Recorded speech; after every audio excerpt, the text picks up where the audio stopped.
Welcome to the Steve Has a Chat podcast, where I call someone out of the blue with the record button on and hope to have an unscripted conversation about Microsoft business applications.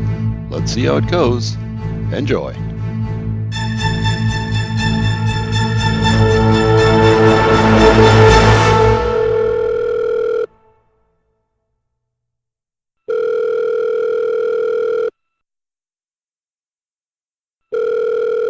Thank you for calling Microsoft. How can I direct your call? Steve Mordew for Hayden Stafford.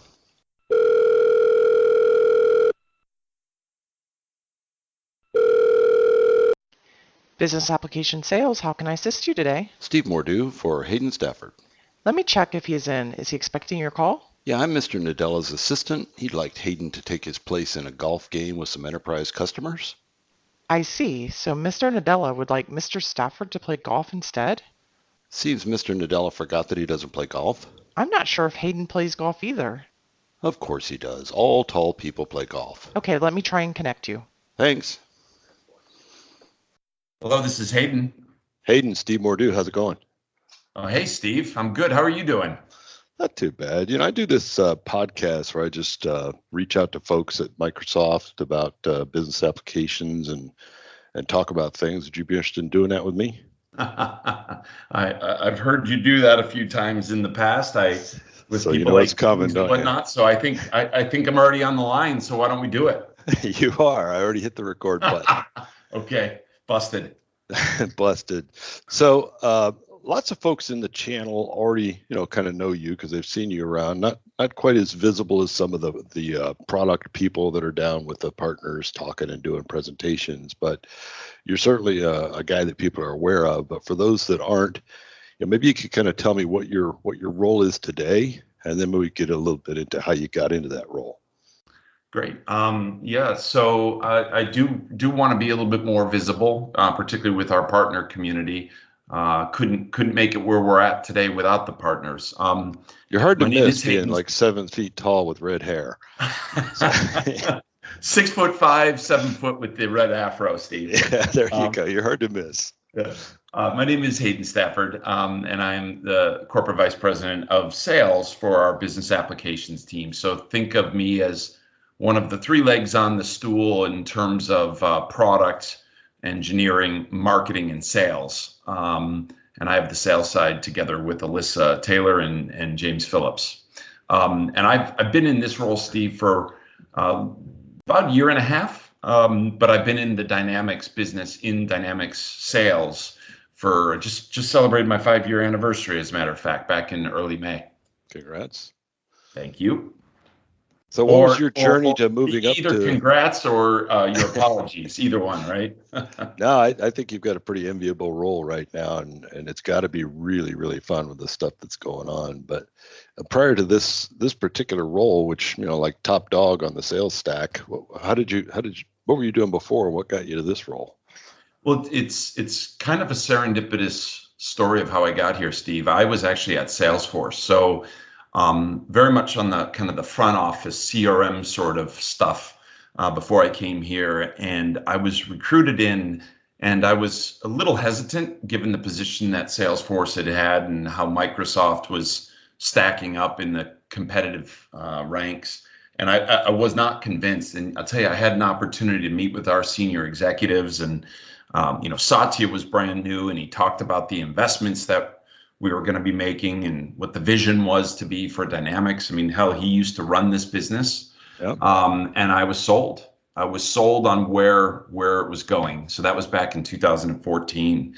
And I came in to run the enterprise business. So I worked for Neil Holloway at the time. Neil hired me in.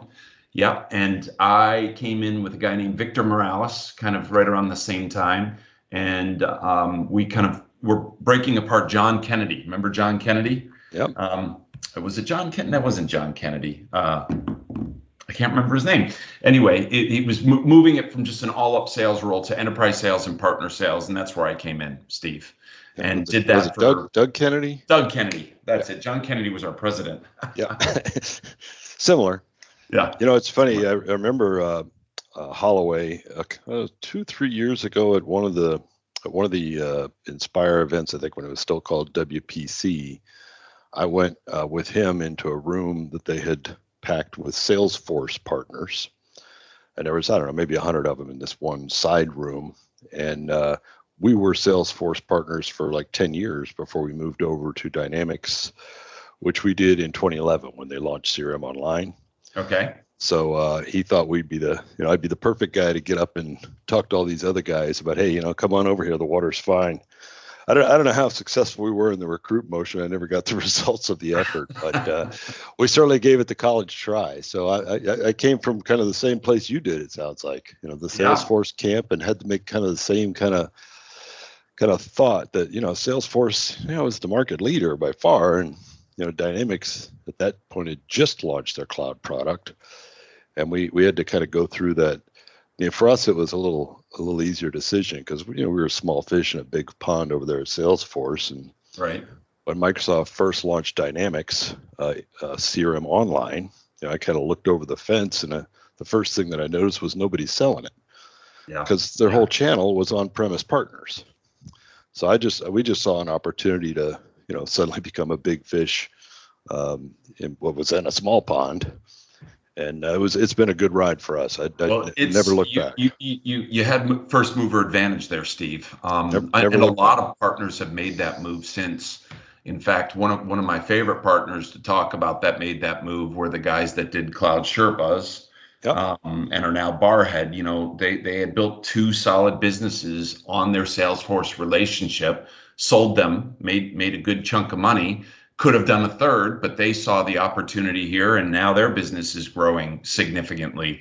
And there's many, many more partners like that. I think what you did was you just kind of dipped your toe in the water a little bit before everyone else caught the wind of a business that was growing, triple digits. And here we are today. And to your point, Steve, an interesting data point for you and the listeners is about 5 years ago when I came over, we were 80% mid-market SMB in terms of revenue, 20% enterprise, and just nominal cloud. It was double-digit millions. It was quite small. And here we are 5 years later, and we're about 65 to 70% enterprise and roughly 30% mid-market SMB. And I think we over-indexed a little bit, and it's time to get more parity and go back to our roots, which is that strong mid-market base, which is where a lot of our partners are strongest. And so you'll see as we build our models out for next year, and as we've been doing this year, putting more and more focus on what we now call SMC, just again, because the product is there and so many of our solid partners are in that space, and we want to amplify it and bring more parity between our segment performance. I know a lot of partners are going to be happy to hear that, because I know a lot of the partners in that SMC, SMB space kind of felt like they got a little abandoned for a while as we, kind of turned the engine towards enterprise. Yeah. And they're definitely going to be happy to hear that. And a little of that can be placed on me, literally, figuratively and literally, because I had the mindset, first of all, coming from Salesforce, which was on a big enterprise push, that if you can't get the HSBCs, you can't get the HPs, you can't get the American Airlines, the smaller folks may not, believe that they can trust their business on you, particularly when you're talking about the full stack, right? Sales, service, finance, operations, all the way through. And we felt if you can get these big logos, you bring more credibility to the mid-market. And the problem is, for about 2 or 3 years, that's where we focused. And we're bringing back, obviously, with our Business Central solutions and our pricing for the mid-market and SMB, our goal is to come back and bring a lot more strength to that space. In fact, you'll be seeing in FY20 significant investment from us, significant in our go-to-market investments in the SMC space, and positioning and compensation with these folks and incentives for our partners for SMC and SMB coverage. So we're putting kind of our money where our mouth is. Yeah, I'd say our favorite customer size is probably that mid-market customer. Small businesses are fun, but it's hard to grow a practice on small businesses because they're pretty small. And the enterprise, you've got enterprise partners up there, and lots of bureaucracy and red tape sometimes to get into those deals. Yep. That middle market is where they're really struggling. They've reached a point where they've got revenue and they've got budget to solve problems. They probably grew up from something else, and that's the customer you walk into, and they've got 20 different point solutions spread all over the organization, and they all reach that particular point where they just throw their hands up and say, "I got enough. We got to get on a platform." And I need help, right? I'm not going to tell you how to do it necessarily, but I need help.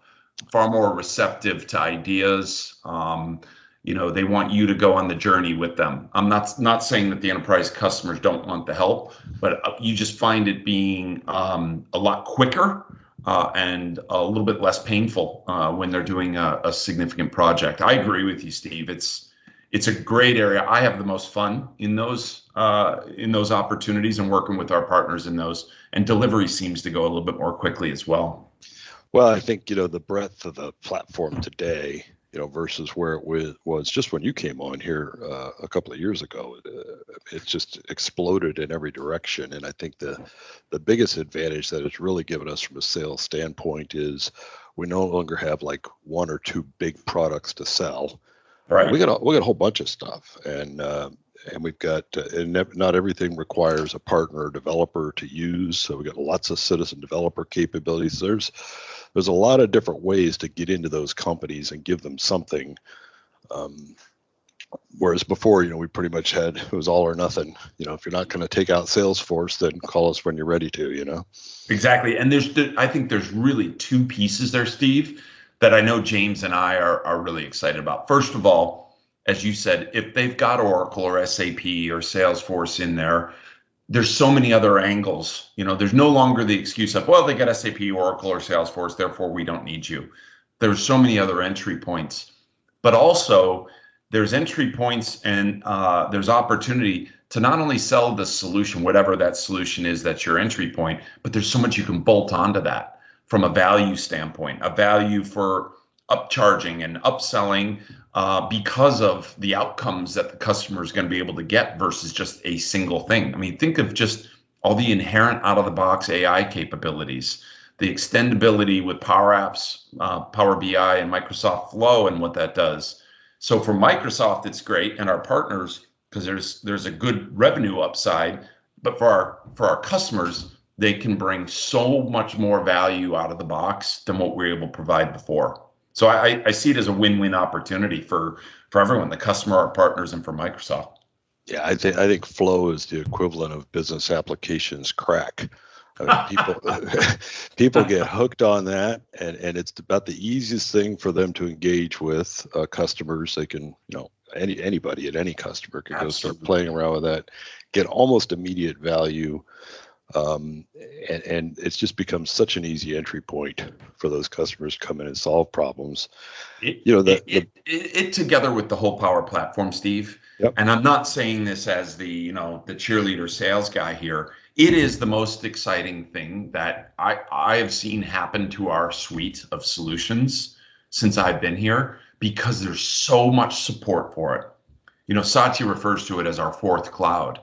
And it is so much of a sweetener, an additive, a value add, not just for Dynamics, but for Office, for Teams, for Azure. It really brings a lot to all of Microsoft, and you'll see in FY20.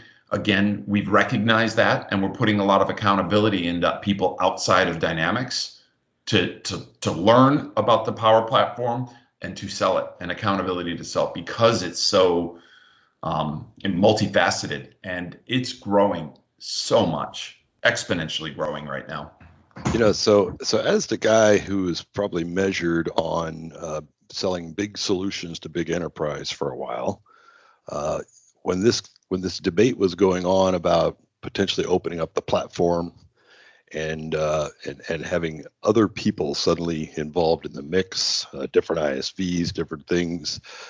Clearly, you've come around now to where you're, all gung ho, rah rah. But were you that way all along, or was there a point in the process where you're like, ooh, that's going to muddy the water?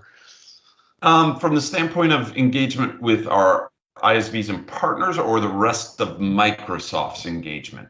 Kind of the way, when they released the Power Apps P2 license in particular, and I know we're still early days on that, but that opened up the potential for customers to look at alternatives to the first party apps, which is a big part of what your team is charged with moving, is those big first party apps. And was there a point in that process where you were thinking, I wonder how this is going to go?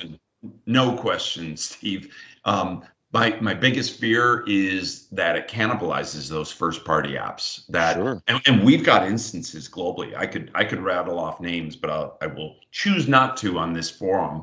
But we've got organizations around the world that have built field service solutions on Power Apps, that have built CRM solutions on Power Apps. So it scared the hell out of me. But I think we've learned a lot from those mistakes. And coming from Salesforce, I know what the Force.com platform did for them firsthand. I saw it as a great seed and grow, land and expand opportunity. And for us, I think it's nothing but sweetness for us. As long as we have the governance and control together with our partners and our customers to manage proliferation and manage the intent of what we're doing with the Power Platform, and not using it to usurp the other stuff that we're building, because that's just a dead end street for the customer. And for us, the upgrade path, the innovation isn't going to be there. It's a very myopic point of view of solving a problem here and now and building an alternative solution with Power Apps, for instance, then moving with the first party app and using Power Apps and Flow then to extend from there. Yeah, that's been our motion with that Rapid Start solution, was let's seed that customer who wasn't ready to take on the cost of a partner or the change management, or just these first party apps are big, and you got to be ready. And not all of them were. And let's seed that customer with something simpler, with the whole idea that they're again going to like what they see, and then move up to those first party apps. I think what the ISV opportunity on platform has potentially created is maybe a check and balance on the first party PMs to make sure that, hey, you are state of the art. But not to the point where you're like, an aspirational solution that people should look at, but that there's real value there for a customer to move up to. And I think we're there now. I think we're there now, Steve. And I will tell you, I have seen a renaissance within Microsoft with our broader, not just the Dynamics teams, but the account teams, the Azure teams. I've seen a renaissance in people's awareness of Dynamics first-party apps as a result of being exposed to Power Apps, Power BI, and Microsoft Flow, right? It's easy to get your arms around the Power Suite. And then once you dig in a little bit, it's just a natural extension to think, I can do more with this as an adjunct solution to the first party apps. So I've seen it as a great narrative or conversation starter with our own people as well as our customers. Yeah, I think we're looking at, I don't think we've yet seen, and we're early days on Power Apps, and I mentioned this to Jeff, that ISV who has put his hand on his hips and said, you know what, I think I can build a better enterprise sales application, and really try to go head to head with the enterprise. I mean, that's an enormous investment for someone to make. It'd be pretty bold. So what we're seeing is people building more niche solutions, simpler solutions, very targeted solutions. And where we've seen success is where you go into an organization that's got Salesforce, fully deployed, no interest in moving. Yeah, we've seen this with some of your sales teams, particularly in healthcare. And if all you have is the big first party apps and they've got Salesforce, well, you really have nothing to sell them if they're not going to move. But to be able to kind of circle back around to that same customer and say, hey, show me one of your departments that's not in Salesforce that's doing stuff on spreadsheets. And that kind of emotion to come in and just lift them off spreadsheets onto an app. Hopefully, somebody else walks by, sees that, and suddenly there's another department and another department. And before you know it, you've got this like necklace all the way around Salesforce of Power Apps. Yeah. And they're even able to work with Salesforce. It'd be fascinating for us to do this podcast again in a year from now. Do I think ISVs will build enterprise class first party apps off Power Apps? The answer is absolutely.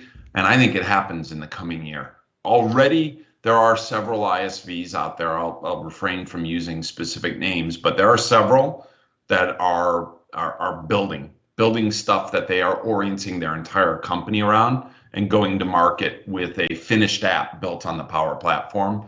And ideally for us, that's clearly where we want to go. We want our ISVs to be able to do that because that creates such a great sticky environment for your data, for your customers' data, to engage on that platform, to engage within the Office suite, to use Teams, to use Dynamics, and have all that inherent goodness of the advanced services, web services, and intelligence services out of Azure. Sounds like me being an advertisement, but I see it happening. It's kind of I'd love to get feedback if you see it or other partners are starting. Oh yeah, I think it's kind of a catch-22 because you've got with Power Apps, we could actually get into a customer who was never going to buy anything. So it's net new. They weren't going to buy any enterprise apps, but now they're on the platform. They're buying their license every month for the platform. Right. But once it moves to the point to where they're actually cannibalizing first-party apps, well, first-party apps have significantly higher licensing and more margin in them, so it starts kind of chewing right into that margin. Right now, I think that the first-party teams have put in a few protection mechanisms and some sort of restrictions to try and prevent that just pure cannibalization. But it will be interesting to see how that shakes out. I know there's some folks on the team. I'm sure you're aware. Charles just wants to open up everything for everybody, but then he's not responsible for the enterprise sales P&L. So you get different viewpoints in there depending on who you're talking to about that stuff. And I think that we're early days, and as this ISV motion of custom built applications for industries and things like that evolves, like I say, you'll be able to look back at the year and say, you know what, that's a motion we need to stomp the gas pedal on even more, and let's remove any restrictions from that motion at all, or let's do them perfectly fine, and we're doing perfectly fine with these first party. And there's going to always be a place for both. It's about managing the cannibalization and the cohabitation of the two with one another, and a couple of our competitors have done that very well. Been able to manage the two together, and I think we are. I mean, Charles is just unbelievable. He is such an asset to this company, and he's got an amazing vision. He is a top-notch supporter of our sales org. I know he is with our partners, and it's a great balance to James's holistic view of the Dynamics Business Application Suite. James is not going to let that happen, to the point where Power Apps begins to cannibalize our business. He has got a unbelievable vision. I'll tell you right now, it's going to sound like I'm advertising, but the relationship that I have right now in sales with my engineering teams and our marketing teams under Alyssa are unlike any time prior in my career in sales, which I've been in most of my life, of having that connection. Usually there's some consternation, there's a little bit of competing priorities. We don't have that. And I hope that's coming through to our partners and our customers, is they're seeing the connection between our product marketing teams, our product development teams, and our sales teams. I mean, hell, James, the blur now between James's team in our sales cycles and our salespeople, it's so blurry that I think customers wouldn't really know who's who, except for obviously the technical bend coming from the engineering teams. I mean, that is so rare out there among companies that, I mean, normally sales, marketing, and engineering are at each other's throats, because they're all stepping on each other's toes and unequivocally not the case here. Yeah. Unequivocally. Yeah, I do hear that in your business review meetings that you guys do have spirited debate. We did just last week, as a matter of fact. We do a monthly business review that we call an EBR, Executive Business Review, and we just changed the kind of the structure of it a little bit to foster more of that constructive engagement with one another, and it's been really fruitful. And I'll say the one we had last week was spirited and my most enjoyable to date. Yeah, Jeff Jeff mentioned that you had said something about I can hardly wait for the next one. I said, wait a minute. When has a sales guy ever wanted to go to a meeting? So that's saying something for the productivity of those meetings. So you're aligned. So you're running it. The team you're running is mainly charged today, at least, with going into those enterprise accounts. And are you managing the industry vertical approaches to that as well, or is there a segment that you work with, or what do you do during the day? So I mean, my responsibility and what I'm measured on at the end of the year is the all-up performance of our business application suite. So it's all components of our first-party apps and platform stuff now more mixed reality elements, as well as all of the other innovation that it's coming out of James's org. So I am accountable for the full number. Back to the conversation we had towards the beginning, Steve.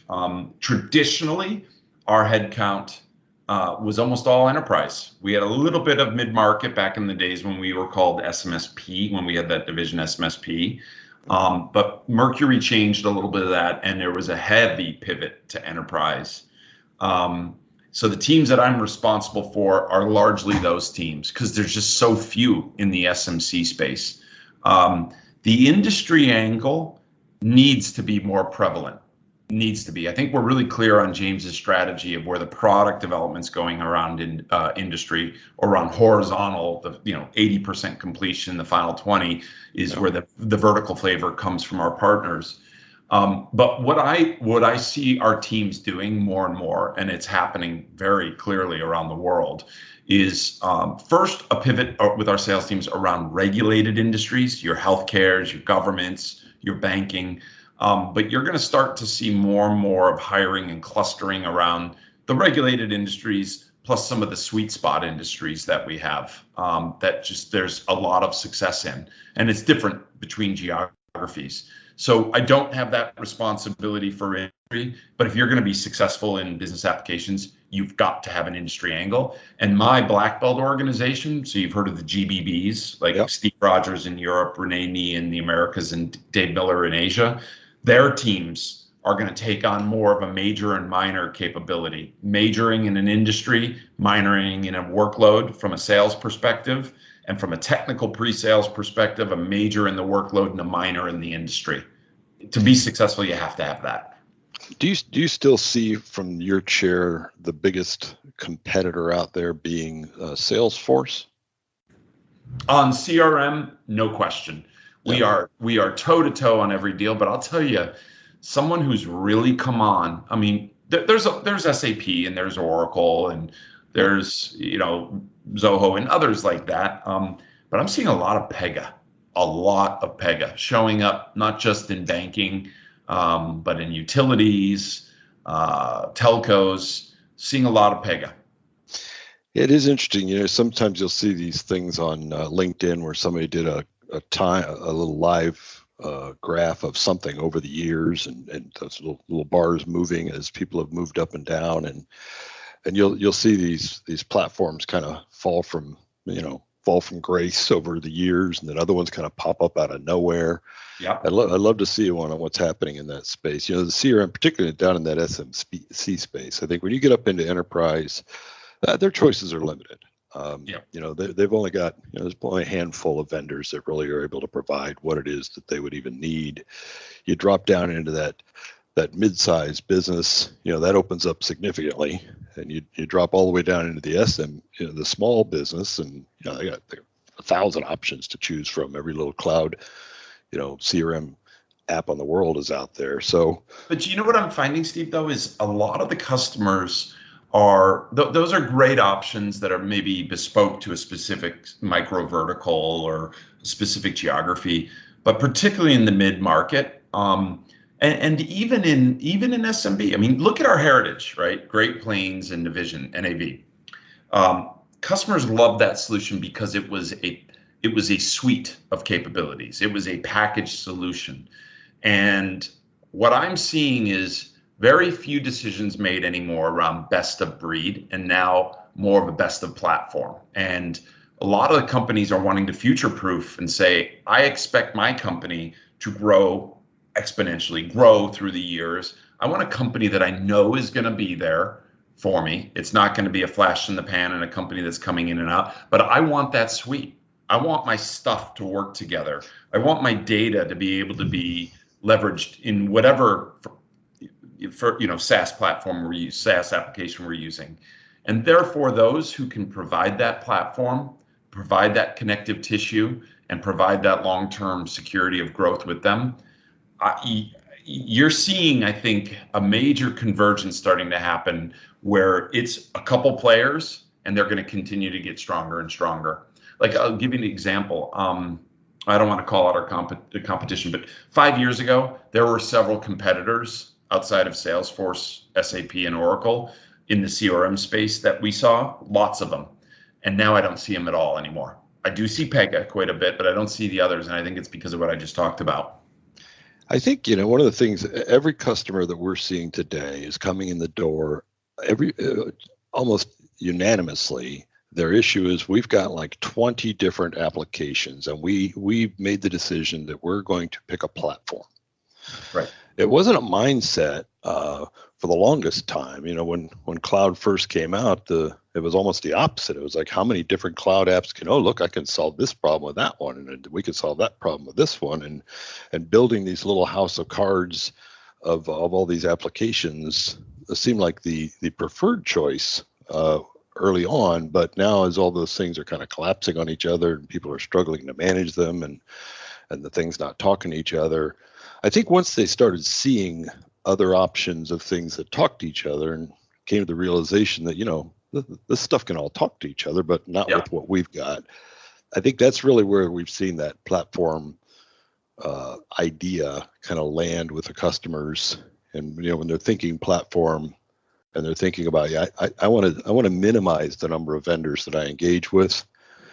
I think that's where we really, at the moment, have the biggest advantage, being able to come in there with your infrastructure, being able to come in there with your productivity, being able to come in there with your business applications, all that stuff talking together.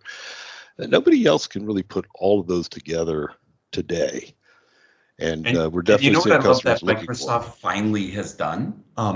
They've given our partners a platform on which to develop and know that it's going to be plugged in to everything else. I mean, 5 years ago, if you went to anyone who's listening to this podcast and you asked them, what is my safe bet for a development platform, going forward with Microsoft, you'd have probably gotten a half dozen different answers of just Microsoft technologies in which they could go develop. It is very clear.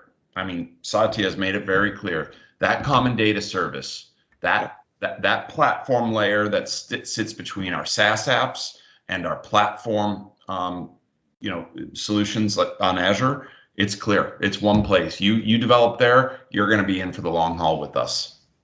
It's crystal clear, and it seems like something that has been obvious forever. Nobody seems to have, all of a sudden now we're looking at this Power Platform, and we're looking at this common data service and everything that common data service can connect to and share data with. And I think for years, customers just assumed that it's actually doing that somehow, didn't understand what, third-party integration meant and things like that. They thought it was all one thing, and it never was, nor is it from anyone else. But it's always been such an obvious idea. Why did it seem to take like a decade longer for anybody to get to it than we did? I think it's, I mean, not one person does not make a company, but I think in this case it is. Yeah. I think it's Satya. This one Microsoft idea is not just hyperbole. I mean, it's real. It's real about the way we sell. It's real about the way we work with one another, but it's the real in terms of the way we're bringing our technologies together. I mean, look at what Scott Guthrie has grown into over the last 3 years. It's very clear that he's forcing this hand of integrated technologies by the way in which we're organizing our team. So I think, Steve, it has a lot to do with him. I got to think that, guys like Satya that clearly saw, this common data service as an obvious answer to lots of problems. There's got to be guys like him at different levels in other organizations seeing the same thing, but they're not in a position to make it happen. Yeah. They're not the CEO. They're somewhere, and and to get the guy into the CEO chair that had that vision at the time that we did, it's just been pretty amazing, the stuff that's changed. I'm honored. I really am honored to work for him. And I relish the opportunity to meet with him. And I do now in this role. I get at least monthly, if not several times a month, a chance to engage and listen. And it's humbling because it's leadership through inspiration. And not to say about how our previous leaders at Microsoft led, because I wasn't here, but I think it's very different. Yeah, I can tell you that they led poorly, at least from my standpoint. And that was for us really up and down the stack. I mean, I never was a big fan of the way Ballmer ran the business, but it was his business to run at the time. I think when Satya kind of came in as a dark horse and got that run. I mean, remember they were talking about some guy that was former CEO of Ford Motor Company, some other different folks, and I'm thinking, oh well, it's just gonna be more of the same. And when they actually tapped Satya, I did like a double take on that thing, and I knew he came from the dynamics side, so of course I was pretty excited that somebody in there was going to care, and clearly he has brought it up to be like the third leg of the stool, which was never going to happen. No. With the old regime. And I think also another huge change for at least the business application side was James Phillips taking over from the bumbling boobs that preceded him. and I can say that, maybe you can't, but I can definitely say no comment, that. Steve. No comment. But I do think James is he's really something else.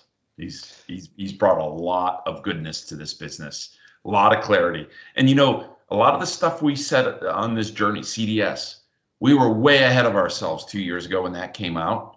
And James inherited a lot of this. And it's a journey, like everything, it's a journey, but it's becoming a reality. It's very quickly becoming a reality. And it's largely due to his leadership. And it's great. He's got the relationship he does with Guthrie and Satya. Scott, while he's Mr. Azure, he's very much Mr. Dynamics as well. Yeah, I remember when James took over, shortly after he took over, thinking that, okay, he's just going to simplify this thing and get these things working, fix the buggy issues with the product, stop running around making silly acquisitions that don't make sense and wasting time on those. He's really going to narrow this thing down, and then proceeded to do the opposite. Blew the thing wide open, went 100 different directions at once, but somehow actually was able to manage that. Absolutely. Which I didn't think it could be done. Of innovation coming from him, but at the same time, the maniacal focus. I don't know if your listeners know what Project Bedrock is. That's our internal nomenclature for getting our platform stable and on one platform, one version of truth, if you will, to carry those in parallel to one another, right? Innovation, development, more stuff, but at the same time, deliver a stable, modern SaaS application platform. It's pretty unbelievable. Yeah, it really is.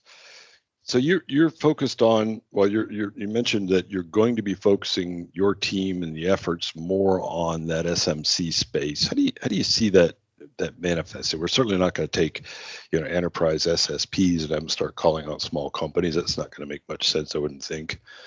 So how will that motion, or will we? Are we bring in another tier of people to try and help push that side? Well, a couple things.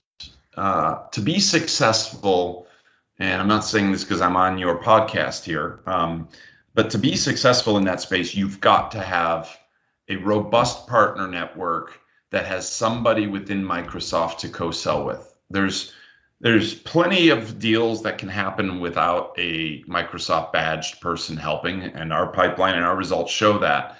But as you're getting into more mission critical solutions, whether it's shop floor stuff on your ERP side or running someone's GL or someone's patient care system, they want to know Microsoft is in bed with them. And we've lacked that skill and that capability internally to partner up with our partners to go sell these mission critical applications. So the bulk of our people have been working with our partners on the enterprise side. We are going to invest significantly. When I say significantly, I mean that with a capital S in FY20 to put the resources in to the SMC space globally. All of our major markets are going to get a big shot in the arm versus just a couple people here and there. It will be a robust sales organization. But the other leg to that stool is having dedication to the roles that support our partners. We made a move a couple of years ago of, one Microsoft Business Cloud. We should have one person working with a set of partners that works across Azure, Office, and Dynamics. And the recognition is, no, you need to get deeply specialized with your partners. And those Dynamics partners, be it CRM or ERP, need to have someone that is dedicated to them, and that they've got someone to go work with that's dedicated in the field and they know who to work with.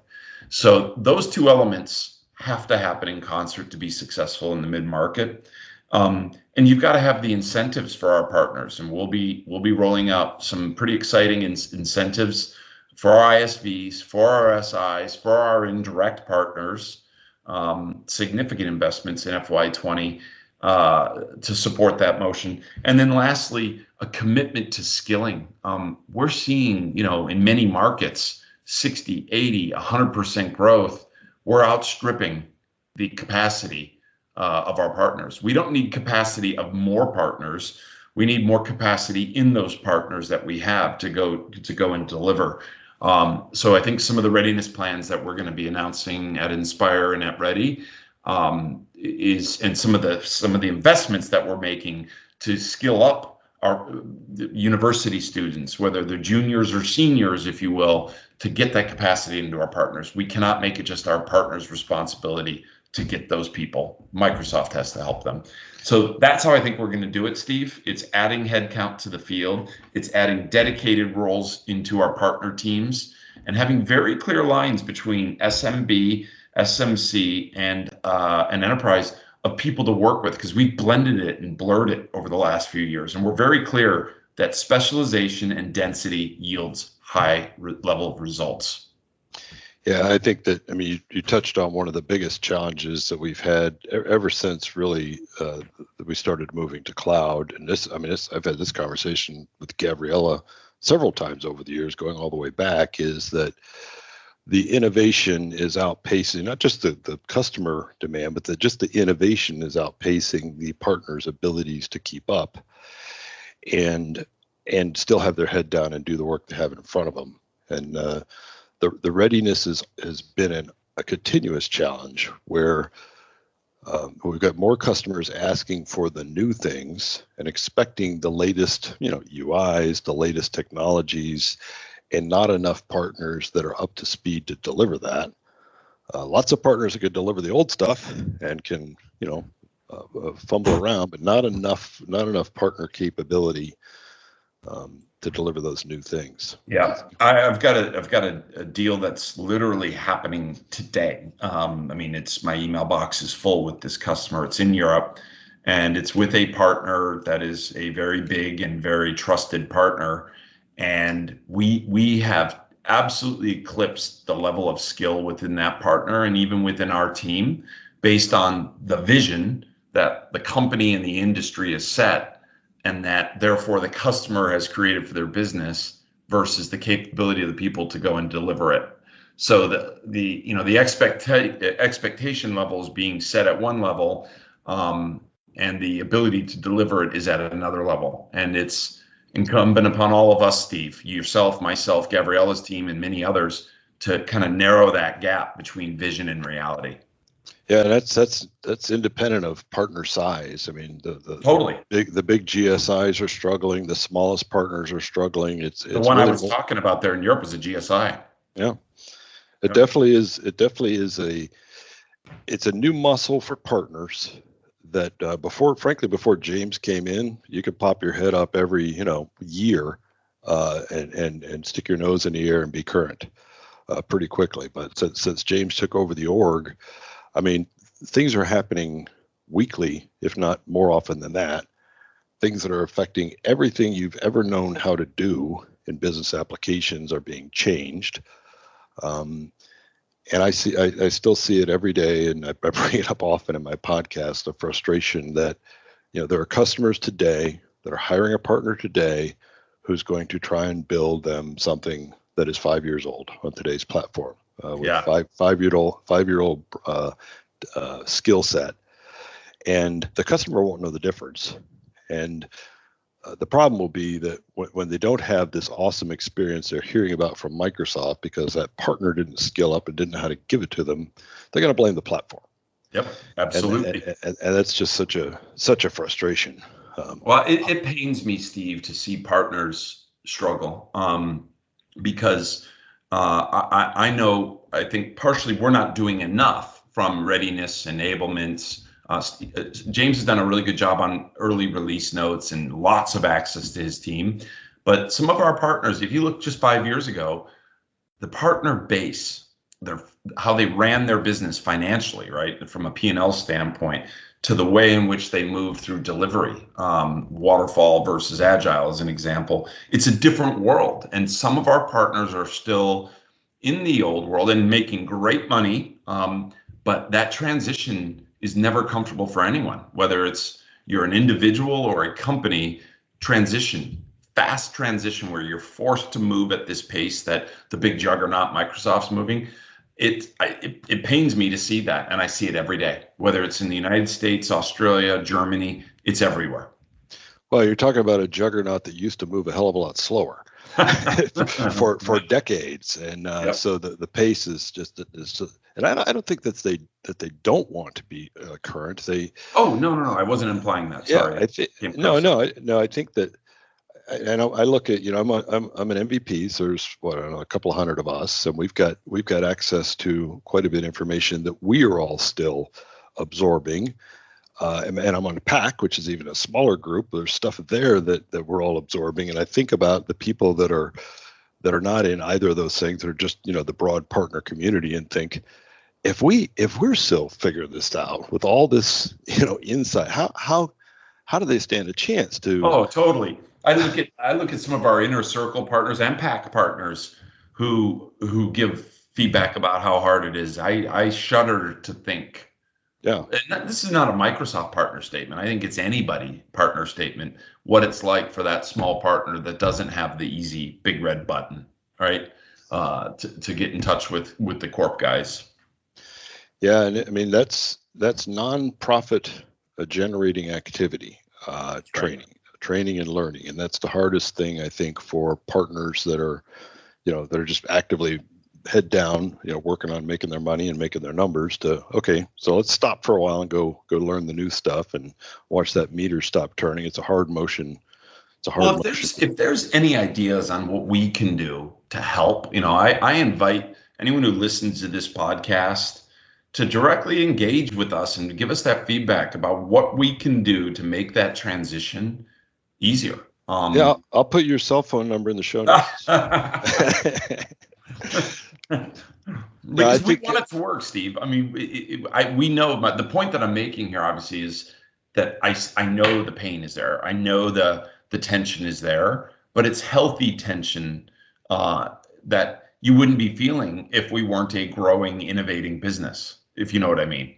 Oh yeah. Well, no, we're the growing pains, and I also hear partners that are actually on the track of the growth saying, when is this going to level out? And I can take a breath, and it's just not going to level out. Those days are gone. That's how it used to be. But this pace of evolution is, I don't see why it would ever decelerate. No. So, I mean, consumerization of enterprise technology is happening, and it's only going to get faster. I mean, think about the consumer changes. I was just talking with my wife the other night. I lived overseas from 1997 to 2000, and we didn't really have internet. It was just starting. It was just starting. We didn't have cell phones and whatnot. They were just starting, little bricks back then.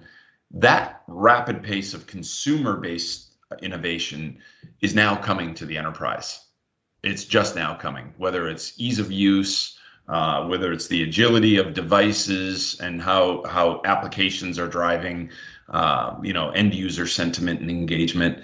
It's fascinating to watch the convergence of consumer-based technology innovation with enterprise innovation.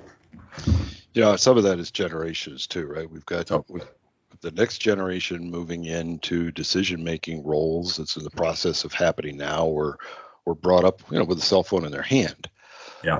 The technology is not foreign. They're not intimidated by it, like maybe my generation was. And their expectation level is a lot higher. I mean, I look at some of the things they're doing over there in Power Apps, and some of the new stuff with the Power Apps component framework, which is a new capability recently released for partners to build components. And some of these guys are building a little component that has a little frosting on the cake, right? Yeah, exactly. Yep. But they're building a little component that does something, just a little thing goes back and forth, and they're all amazed, and all of us partners are amazed because it all seems new. But then these kids are looking at it saying, big deal. Well, I want to let you get back to your work here shortly, but one of the questions that I like to ask everybody is, from your perspective, looking across the portfolio of products, of which there are a lot right now into the business applications tent. Yep. Which is the one that you think, or that you come out of these meetings thinking, darn, that customer just didn't really get the value of that, but that is huge. And for some reason or another, what's the miss that customers aren't really understanding and digging in deep enough? Oh, that's a good question, Steve. That's a really good question. Tell you one of the areas where I have the most fun, most enjoyment is our field service solutions, because you're really talking in many of those instances of transforming something from utterly manual and archaic to very modern, and it really transcends Office, Azure IoT, and Dynamics. That's an area I very much enjoy. I think that was blowing up though right now. I don't know if the customers are missing that. They're definitely consuming no. the hell out of that one. That's it's blowing up. It's a great segment for us, and it's doing very well. I think it's modern relationship sales. I think people generally look at CRM and the convergence of CRM and LinkedIn Sales Navigator as just smashing together a couple tools. But I think what customers are missing is the underlying element of intelligent sales, intelligent relationship sales, and what we're doing with the convergence of sentiment analysis through your collaboration space in modern workplace, email engagement and integration together with the LinkedIn integration and all of those social connections and social insights together with core CRM. I think a lot of people are glazing over the fact that there is enormous value, and that productivity enhancements, productivity savings does not necessarily equal to more time on the golf course or more time to go home and spend with your kids. It can drive actual top line benefit, pipeline acceleration, conversion rates at a higher rate. Steve, I think that's where I think there's a degree of fatigue and boredom, and where I'm having a harder time convincing customers that there's something really hot here. Yeah, like they need to take another look at what they thought they understood. Yes, because it's different than what they thought it was. And yep. I'm obviously part of that was getting away from the CRM term, I think, because CRM had kind of gotten itself in a box, good or bad. And you want people. This stuff's too much different than it was at that time to have people just throw it in a box without giving it another look. Totally. Of what other problems it can do. I think the other interesting thing we're going to see, which this is definitely going to be the year of, it's already started, is the citizen developer. We're a customer working with a partner is only going to get as sophisticated a solution or ultimately to their needs as that partner is able to deliver. And we've already talked about challenges in some of the partners not being up to speed enough to deliver the latest. And so what we're seeing is this innovation is actually coming out of the customer. The Heathrow story, and we've got similar stories on a much smaller scale of just that techie guy or gal at the customer that that kind of discovered these citizen developer capabilities of Flow, Power Apps, and stuff, and are really just making some pretty amazing stuff. I think they have the advantage of not being encumbered with all of the old knowledge, maybe that, Yeah. that a lot of us have, that cause us to look at everything this similar way. I've been pretty amazed at what's been happening. Well, with that. watch this space. Last Friday, I was in Redmond, and I was in the SLT with Satya and his directs, and it was where we would review the state of the business. And I made a commitment, a bold statement about the strength of this space. I will tell you, I was in Australia and New Zealand about 3 weeks ago, and I did 22 customer meetings, all but one of them. So 21 had a very heavy Power Apps, Microsoft Flow, and Power BI angle. And I think that this citizen development piece is going to absolutely take off. Make sure my boss isn't listening here on this call, but I think that our budget is too low because of exactly what you said. Those guys and gals in the back office or even in the front office who can a better way. One of them was they wanted to improve their time sheeting process. Boom. That day we had a prototype built. I mean, nobody knows the problem better than the person who's experiencing it. And there's always something lost in the translation when you try and explain it to a partner and you go through a couple of iterations to get there. And up until now, that was all the only option they had. But now they can just say, here, just give me that steering wheel. And I know what I need. And I've got the tools to just do this myself.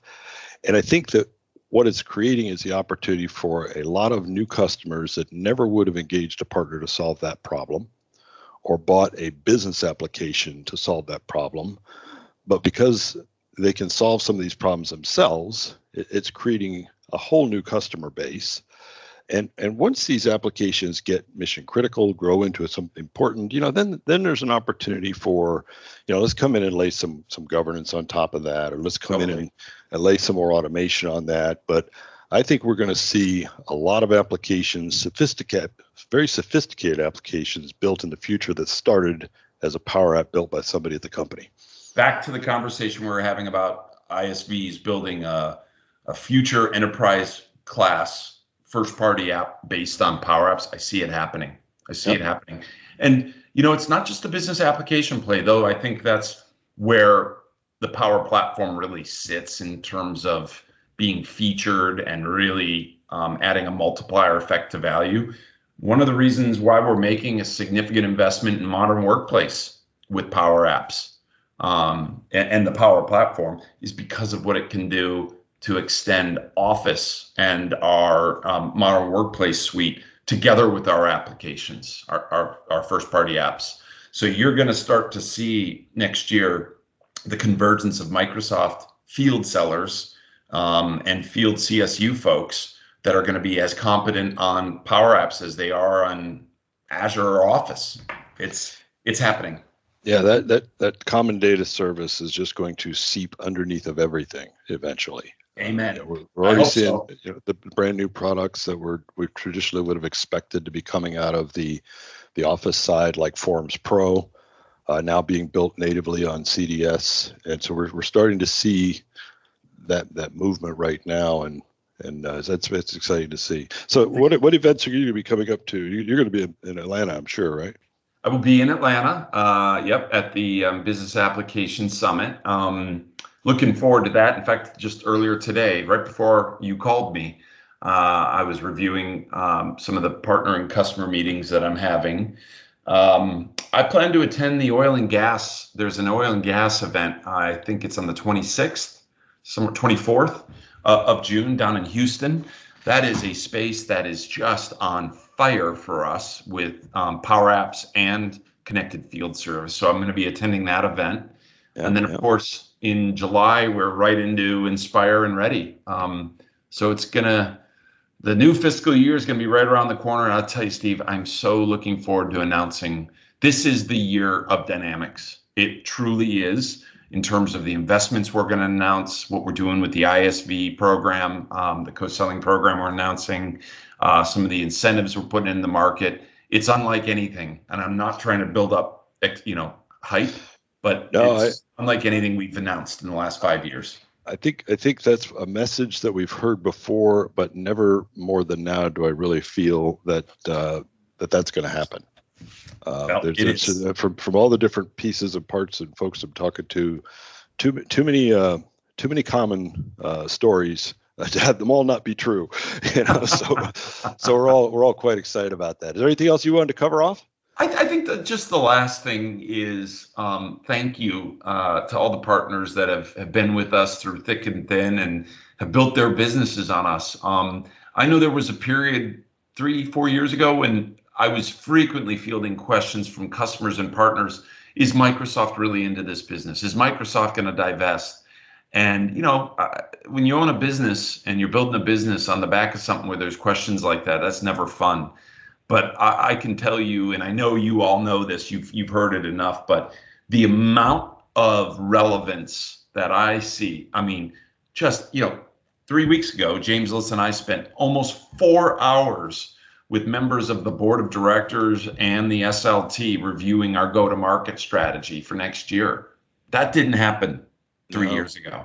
Board members, Bill Gates is not asking you questions about your licensing models because it was, not as relevant. And you all need to know that this business is in a sense of footing and positioning in this company that it has never been in before. It's gotten stronger and stronger over the last 3 years. But this year and going into next year, we're setting ourselves up for a very, very good thing for all of you and for our customers. Yeah, it's pretty exciting. All right, cool, man. Well, I'm going to let you get back to work, and I'll look forward to seeing you in Atlanta. You can buy me a beer.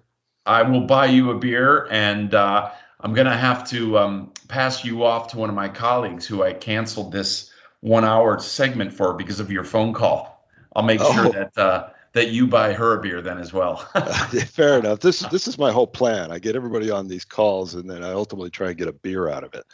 So when I get to Atlanta, I'll just have a whole bunch of beers all lined up for me. So there you go. All right, cool, Abe. We'll talk to you soon. All right, thanks, Steve. Appreciate it. Oh wait, I just thought of one more question. Hello? Damn.